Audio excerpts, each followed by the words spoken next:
అల్లు అర్జున్ అంటే పుష్ప, పుష్ప అంటే అల్లు అర్జున్. ఈ కనెక్షన్ ఇప్పట్లో తెగదు.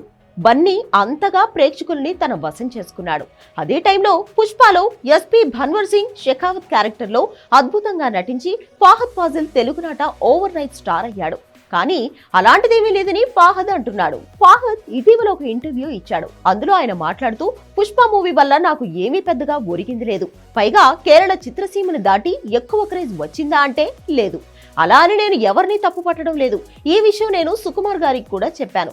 పుష్ప కేవలం సుకుమార్ గారి మీద ఉన్న ప్రేమ, గౌరవంతోనే చేశానని తెలిపాడు. అలాగే తన మొదటి ఇంపార్టెన్స్ ఎప్పటికీ మలయాళ సినిమానే అని కూడా చెప్పాడు. ఇప్పుడు ఈ మాటలు సోషల్ మీడియాలో వైరల్ గా నిలిచాయి. ఇక వాస్తవం మాట్లాడుకోవాలంటే పుష్పకి ముందు ఫాహద్ గురించి తెలుగు ప్రేక్షకులు ఎవ్వరికీ తెలియదు. ఈ భాషకు చెందిన నటుడిని అయినా ఆదరించే తెలుగు ప్రేక్షకులు పుష్పలోనే ఫాహద్ నటనకి ఫిదా అయ్యారు. దాంతో అందరూ ఫాహద్ గురించి గూగుల్లో సెర్చ్ చేశారు. మలయాళంలో తన ఓల్డ్ మూవీస్ ను కూడా చూశారు. ఇదంతా కేవలం పుష్పలో నటించబట్టే. ఇక ఫాహద్ ఇంటర్వ్యూ చూసిన బన్నీ ఫ్యాన్స్ అయితే ఫాహద్ చెప్పేది 100కి 100 అబద్ధమని అంటున్నారు. ఏదేమైనా ఫాహద్ అనుకున్న ఇమేజ్ పుష్ప 2లో వస్తుందేమో చూడాలి. ప్రముఖ హీరోయిన్ నజరియా ఫాహద్